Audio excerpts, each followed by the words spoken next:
গোপন খবরের ভিত্তিতে রাত্রেবেলা আমাদের গোয়ালাবস্তিতে একটি ড্রাগস এগেনস্টে রেড করা হয়। তখন 3 জনকে অ্যারেস্ট করা হয়। তখন 2 জন লোক পালিয়ে যায়। এর মধ্যে একজন ছিল বাপি সরকার এবং রুমিও সরকার। তো তারা তখন থেকেই অ্যাবসকন্ডিং ছিল।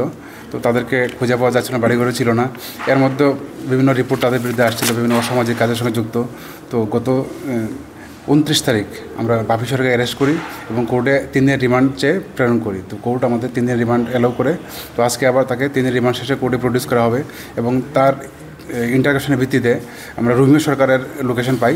সেই অনুযায়ী রুমিও সরকারকে কালকে অ্যারেস্ট করা হয়েছে এবং তারা দুজনকে আমরা আজ কোর্টে প্রেরণ করব। বাপি সরকারকে অ্যারেস্ট করা হয়েছে জিবি বাজার থেকে, আর রুমিও সরকারকে অ্যারেস্ট করা হয়েছে হরেকৃষ্ণপাড়ার থেকে। তাদের বিরুদ্ধে যে এনডিপিএস কেস একটা পেন্ডিং ছিল 2025-002 NCCPS 21B 27-29 20B NDPS act. Total 5 জন পাওয়া গেছে এখন অবধি, বাকিটা আমরা দেখছি ইনভেস্টিগেশন করে।